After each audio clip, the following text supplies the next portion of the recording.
देखिए,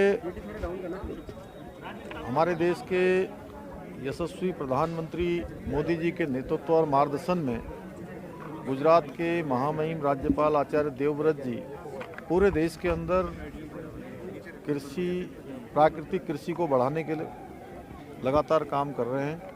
और आज यहाँ पर भी उन्होंने कार्यशाला में अपना उद्बोधन हमारे किसानों को दिया है और हमने तय किया है कि उत्तराखंड के अंदर हम प्राकृतिक कृषि को बढ़ाने के लिए हर संभव काम करेंगे। उसके तहत जहां हम प्राकृतिक कृषि बोर्ड का गठन करेंगे, हमने 10 करोड़ रुपए की धनराशि का प्रावधान किया है। इसके साथ साथ नमामि गंगे कॉरिडोर भी बनाएंगे और किसानों को प्रशिक्षित करने के लिए निकट भविष्य में हम पंतनगर कृषि विश्वविद्यालय में आगे ऐसे कार्यक्रम आयोजित करेंगे, कार्यशालाएं आयोजित करेंगे, सीधे सीधे किसानों को जोड़ेंगे और उनके प्रोत्साहन के लिए और उनको प्राकृतिक कृषि के प्रति लगातार जोड़ने के लिए जो भी हमारे प्रयास होंगे वो हम करते रहेंगे। देखिए, मैं आभार व्यक्त करना चाहता हूं गुजरात के महामहिम राज्यपाल आचार्य देवव्रत जी का, जो कृषि के क्षेत्र में पूरे देश के अंदर अग्रणी काम कर रहे हैं।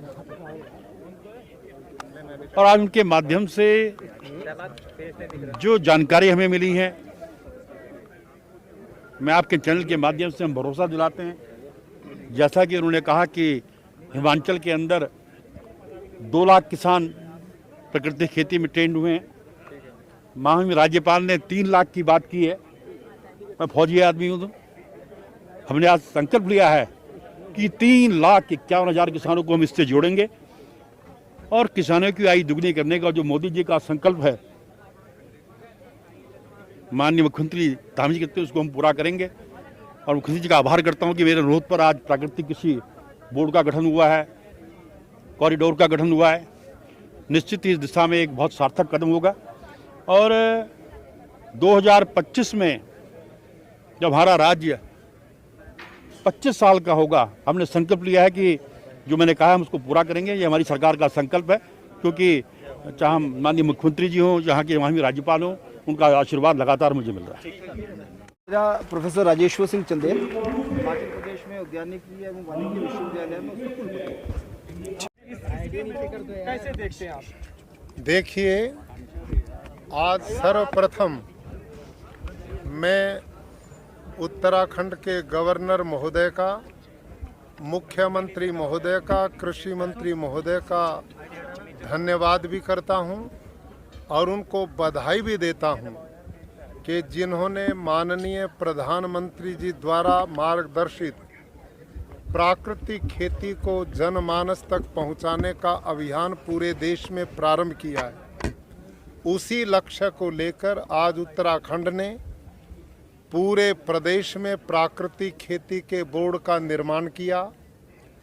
जो नमामि गंगे योजना है उसको फलीभूत करने के लिए आगे बढ़े और निश्चित रूप से जैसे हिमाचल प्रदेश में 2 लाख किसान प्राकृतिक खेती कर रहे हैं, क्योंकि उत्तराखंड का पर्यावरण वातावरण बिल्कुल उससे मेल खाता है, तो माननीय मुख्यमंत्री जी के नेतृत्व में हम पूरे देश में जो प्राकृतिक खेती का अभियान चल रहा है, वहाँ से ट्रेनर उत्तराखंड के लिए भेजेंगे, जो गांव-गांव में जाकर किसानों के संगठनों को प्राकृतिक कृषि की ट्रेनिंग देंगे और निश्चित रूप से मिशन आगे बढ़ेगा।